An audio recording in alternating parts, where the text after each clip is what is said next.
আয়াত কুল হুয়াল্লাহু আহাদ আল্লাহুস সামাদ।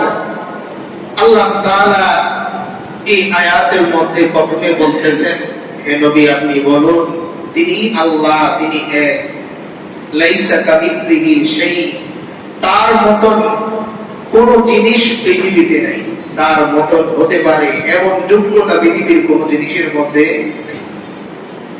এজন্য আমরা অনেক ক্ষেত্রে আল্লাহ তাআলার পরিকল্পনা বুঝতে পারি না। এর কারণ হচ্ছে এই যে আল্লাহ তাআলাকে বোঝার জন্য আমি দুনিয়ার কোন জিনিসকে সামনে রেখে আল্লাহকে বুঝতে পারবো না। এটা আল্লাহ তাআলা ক্লিয়ার করেছেন, লাইসা কামিসলিহি শাই, এটা বলে যে বান্দা তুমি দুনিয়ার কোন জিনিসের সাথে আমাকে মিলাতে পারবে না। আমি যেহেতু দুনিয়ার জিনিস দেখে দেখে অভ্যস্ত, তাই আল্লাহ তাআলার পরিকল্পনা, আল্লাহ তাআলার সিদ্ধান্ত, আল্লাহ তাআলার ফয়সালা বুঝতে অনেক সময় আমাদের দেরি লাগে। যেমন ডাক্তার বলেছে আজকের মধ্যে যদি অপারেশন করা না হয় তাহলে তিনি ডেড। এখন আমার মনের মধ্যে এই কথার যে বিশ্বাস তৈরি হয়, এই সেম বিশ্বাসটা যদি আল্লাহ তাআলার কথায় তৈরি হতো, কুল্লু নাফসিন যায়িকাতুল মাউত, যে বান্দা তুমি হায়াত পেয়েছো, তুমি মরে যাবে, কখন মরবে, যে কোনো সময় তুমি মরতে পারো, এটাই নিশ্চিত, এই বিশ্বাস যদি আমার দিলের মধ্যে আসতো তাহলে ডাক্তারের কথায় এত বিশ্বাস আমার দিলের মধ্যে আসতোই না। তো আল্লাহ তাআলা বলতেছেন যে তিনি আল্লাহ, তিনি এক। দুই নম্বরে আল্লাহুস সামাদ, আল্লাহ বলতেছেন আমি অমুখাপেক্ষী, আমি অমুখাপেক্ষী। দুনিয়ার মানুষের বাঁচতে হলে টাকা লাগে, খাবার লাগে, বাড়ি লাগে, থাকার জায়গা লাগে, সব কিছু লাগে, কিন্তু আল্লাহ তাআলা কিচ্ছু লাগে না। আল্লাহ বলেন আমি সামাদ, আমি অমুখাপেক্ষী, তোমার যা যা লাগে এর কোনো কিছুই আমার লাগে না। এজন্য এরপরে আল্লাহ তাআলা বলেন লাম ইয়ালিদ ওয়া লাম ইউলাদ, আল্লাহ বলেন আমি নিজে কারো সন্তান না, আবার আমি কারো পিতাও না। আমার বাবা নেই, আবার আমার সন্তানও নেই।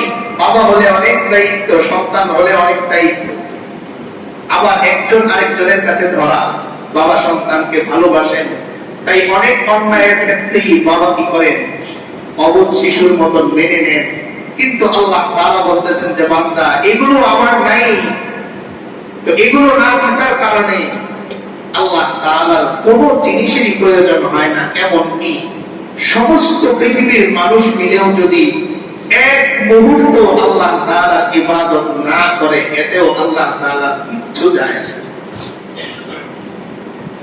একটা সিজদাও যদি পৃথিবীর কোন মানুষ না দেয়, এরপরেও আল্লাহ তাআলার কিচ্ছু যায় আসে না। কেন?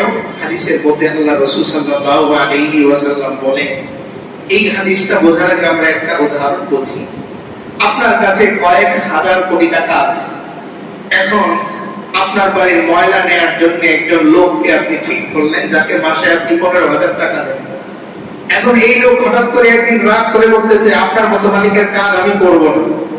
আচ্ছা বলেন তো, এইরকম একজন শ্রমিক, আপনি যেখানে হাজার হাজার কোটি টাকার মালিক, সেইখানে এরকম একজন শ্রমিক যদি এই কথা বলে আপনার মতো মালিকের চাকরি আমি করব না, লস কি আপনার না ওই লোকের? লস কার? ওই লোকের লস, আপনার লস নাই। আপনি বরঞ্চ 15,000 জায়গায় 30,000 দিয়ে আরেকজন লোক নেবেন, কিন্তু সে আর অন্য জায়গায় 10,000ও চাকরি পাবে না, কারণ আপনি 15,000 দিয়েছিলেন আছে বলে, আরেকজনের এত নাই, সে দিবেন না। তো আল্লাহ তাআলা তো অগণিত সীমাহীন ক্ষমতার অধিকারী। পৃথিবীর সমস্ত মানুষ যদি আল্লাহ তাআলার সিজদা থেকে দূরে সরে যায়, এতে আল্লাহ তাআলার এক পয়সা লস হবে না, সবটুকু লস আমার, কারণ আমি আল্লাহর মতো এমন মালিক পৃথিবীতে আর কোথাও খুঁজে পাবো না। কেন পাবেন? এটাও একটু বোঝাই। আপনি আজকে চাকরি করতেছেন, চাকরিটা চলে যান, 2 মাস আপনার ছোট ভাইয়ের কাছে আপনি থাকেন, এরপর দেখবেন এই ছোট ভাই কি আপনার ওই ছোটবেলার ছোট ভাই নাকি পরিবর্তন হয়েছে। আপনার যেই বন্ধু আপনাকে খুব মহব্বত করে, আপনার সাথে কথা বলা ছাড়া খানা খায় না, এরকম বন্ধুর বাসায় হঠাৎ করে 3 মাসের জন্য চলে যান ফ্যামিলি সহ, দেখবেন 2 দিন পরই চেহারা পরিবর্তন হয়ে গেছে। আর এই বিষয়টা বোঝানোর জন্য আল্লাহ তাআলা বলেন, ইয়া আইয়ুহাল ইনসানু মা গাররাকা বিরাব্বিকাল কারীম। আল্লাহ তাআলা বলেন, ও মানুষ, মা গররাকা বিরাব্বিকাল কারীম, তোমার মহান রবের ব্যাপারে তোমারে কোন জিনিস ধোঁকা দিল?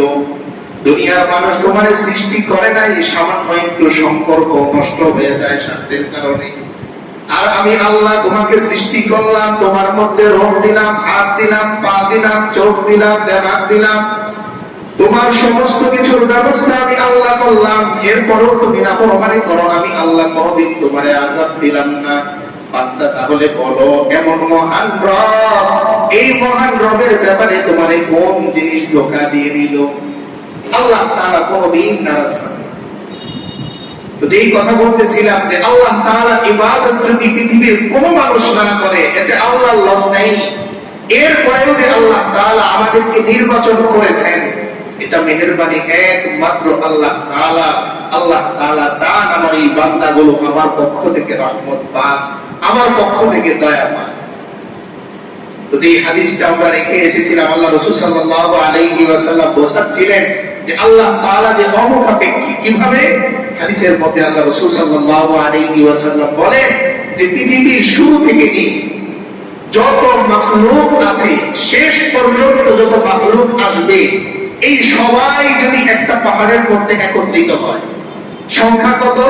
পৃথিবীর সর্বপ্রথম যেই মাখলুক আর সর্বশেষ যেই মাখলুক আসবে, এরা সবাই যদি একসাথে হয়ে একটা পাহাড়ের মধ্যে জমা হয়, আর এরপর প্রত্যেকের মনের সর্বোচ্চ চাওয়া অনুযায়ী আল্লাহর কাছে চায়, সাধারণ চাওয়া না। যেমন একটা রিকশাওয়ালা, তার মনের মধ্যে আছে যদি আল্লাহ তৌফিক দেন এরকম একটা 10 তলা বাড়ি আমি একদিন করবো, স্বপ্ন থাকে না তার? তো এইরকম সবার মনের সর্বোচ্চ প্রত্যাশা যদি আল্লাহ তাআলার কাছে বলে, আর আল্লাহ তাআলা যদি সবাইকে সবার সর্বোচ্চ প্রত্যাশা অনুযায়ী দিয়ে দেন, তাহলে কতটুকু কমবে আল্লাহ থেকে? রাসূল করিম সাল্লাল্লাহু আলাইহি ওয়াসাল্লাম বলেন, একটা সুই, এটা সমুদ্রের পানির মধ্যে রাখার পরে ওঠালে যতটুকু সমুদ্রের পানি কমে, এর চাইতে আরো কোটি কোটি কোটি গুণ কম কমে আল্লাহর কুদরত থেকে। তার মানে কিচ্ছু কমে এইরকম আল্লাহ। তো সেইখানে তার সেজদা দিতে পারাটা, এটা আল্লাহ তাআলার জন্য কোনো কল্যাণের বিষয় না, বরং আমার জীবনের কল্যাণ, আমার লাভ, আল্লাহর লাভ। এজন্য আমরা যারা নামাজ ফাঁকি দিই, আমরা যারা আমলের ফাঁকি দিই, মনে রাখবো এই লস আমার আল্লাহ না। কোন সন্তান যদি প্রাপ্তবয়স্ক হওয়ার আগেই বাবার সাথে অভিমান করে ঘর ছাড়ে, লস বাবার না, সন্তানের। বাবার মায়া বেশি, তাই হয়তো তার পেছনে ছুটবে, কিন্তু বাবা যদি একটু শক্ত মনের হয় আর এই কথা চিন্তা করে, তোমার মতো সন্তান আরো 5টা আমার ঘরে আছে, যাও একটা চলে যাও, হয় এরকম অনেক সময়। লস আমার আল্লাহর কোনো লস নাই। এজন্য আমি যত শুকরাই, কবর আমার আল্লাহর না, মৃত্যু আমার আল্লাহর না, হাসর আমার আল্লাহর না, মিজান আমার, আমলের হিসাব আমার, জান্নাত জাহান্নাম আমার, এগুলো একটাও আল্লাহর না। কারণ বিচারের কি নাই? পরীক্ষা নাই। পরীক্ষা ছাত্রের টেনশন করতে হবে, পরীক্ষায় আমি কিভাবে ভালো করব। টিচারের হচ্ছে পরীক্ষাটা কিভাবে দেব,